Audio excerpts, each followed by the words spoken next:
This morning in Virginia at Work, we're continuing to discuss millennials in the workplace. According to Cortex Leadership Consulting, by the year 2025, it's estimated at least 44% of the workforce will be millennials, or employees who are anywhere from 18 to 34 years old right now. I think I'm in that group. Joining us now to discuss the best way to stay focused as a millennial worker, Lynda McNutt Foster, the CEO of Cortex Leadership Consulting. Lynda, always great to have you in the mornings. Glad to be here. So what's the #1 thing people should know about millennial workers? Is that they really do want to be successful, right? If they're motivated and engaged, they're going to work as hard or harder than any other person on your workforce. But you need to find ways to be able to develop them. They love to train and develop. They never want their skills to have atrophy.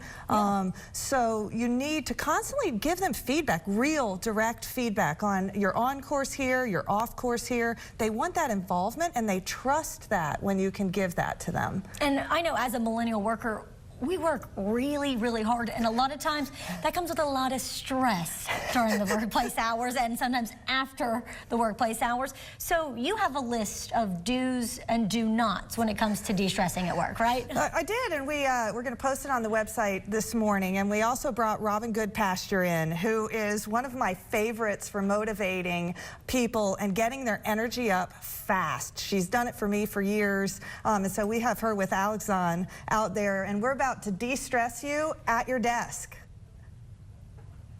Thing I do at my desk, Lynda. So we're going to go to Alex on. Here we go. Hey guys. Hey guys. Actually, I was just telling Robyn here, the only thing that I do at my desk is actually just feed my face. So Robyn, help me with this big problem. I got to work out at my desk. What do you got for us today? Okay, so I understand I only have a few minutes, but I think it's really critical to understand that minutes always count, and they will add up. So even if you have a few minutes every day, do a little bit something. Move more, counteract what you're doing with sitting. One of the things I think is really critical is actually leg strength with hip strength. So we're going to squat, push through your heels, stand up, squeeze your butt, tighten your quads, and then come back down. It's really critical to make sure that you're in a chair that does not roll away. And I would recommend starting with about 10. Okay. Okay, and then we're going to stand up one more time just for practice. And like I mentioned before, now I want you to hover. Oh, the hovering. The hovering. Now what happens, which is really amazing, is when you are in some physical pain, how's your quads? Quads feeling up? My loins are burning a bit this morning. Okay. Yeah, okay. But so what happens is you actually have to think about your physical, and then that's going to actually help you mentally de-stress. Now I'm going to have you stand up.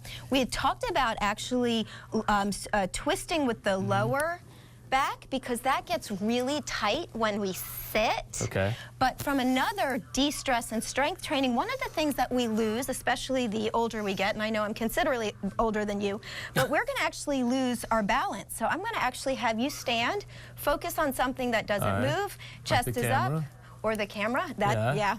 And so you can see that's a little bit difficult. You're going to squeeze your quad. Now, because you have to focus physically, this will also de-stress you. Then you want to step on the other one, and you may find this is your worst side. Well, yeah, that is my worst side. Okay? I'm wobbling. You are, and the thing is, it is so amazing. So not only can you do this at the desk, you can do this, you know, when you go to the restroom. These are really, really critical, not only physiological, they will de-stress you, but they're also going to strength train you, and then we're also going to get more mobility as we practice these different things. Well, Robyn, thank you so much. I appreciate it. I feel healthier already at my desk. And you didn't fall down. Yeah, I didn't fall down. Jason, we'll send it to you. I hope you were doing your squats in the Weather Center.